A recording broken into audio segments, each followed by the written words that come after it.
Ah, the President of the United States, sitting in the Oval Office, or maybe on his gold toilet, who knows, took to Truth Social to demand that the Senate fire its parliamentarian. The parliamentarian, the person whose actual job is to enforce Senate rules. And Donald Trump demanded that she be fired because that's how Donald Trump deals with rule followers. And why? Why pick on her? Because she ruled that Donald Trump can't slip a $1 billion ballroom into a budget reconciliation bill that only needed 51 votes. That's the rule. And the parliamentarian simply pointed that out.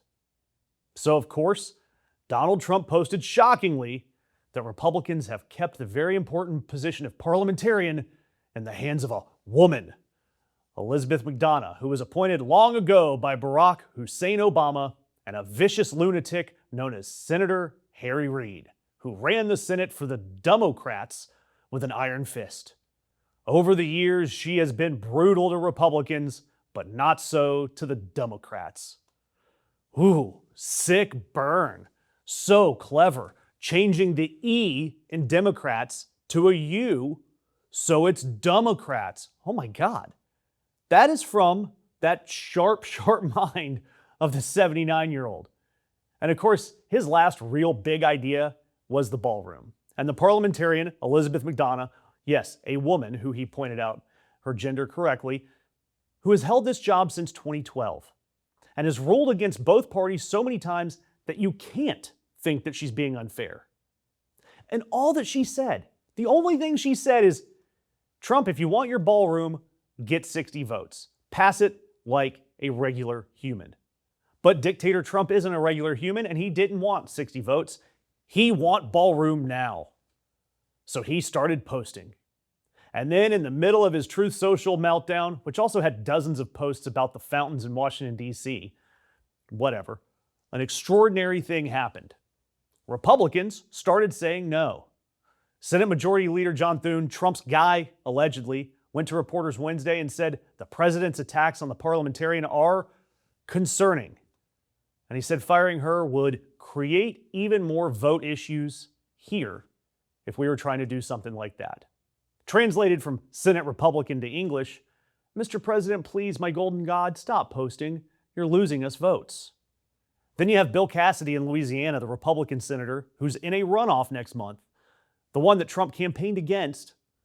Cassidy said on the record that he will not support the ballroom funding, saying, quote, Congress should decide. Brian Fitzpatrick in Pennsylvania said he won't support it, a House Republican. And then on Thursday, Senate Republicans punted the entire reconciliation bill. They simply just don't have the votes. So the bill's sitting on a table somewhere with the ballroom in limbo, and the parliamentarian is still in her office.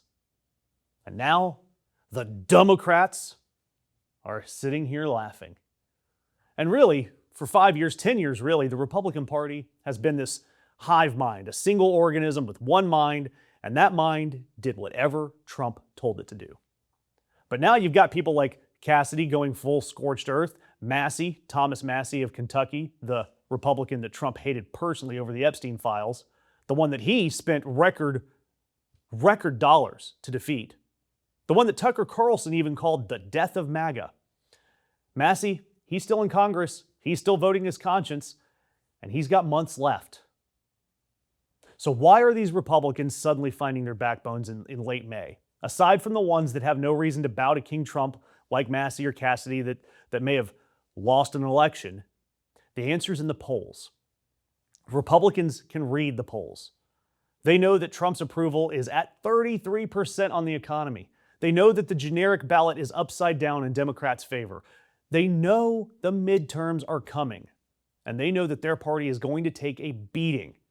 And a lot of them have calculated that the smartest play for the next several months is to be the Republican who said no to the ballroom instead of counting on whatever illegal acts Trump has lined up for November. But for now, he's not getting his $1 billion.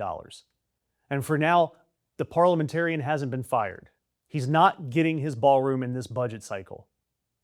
And what did he do? He spent the entire week melting down on Truth Social, spelling Democrats like a 5-year-old, and 3 of his own senators looked at the meltdown and said, "Sir, we're backing away."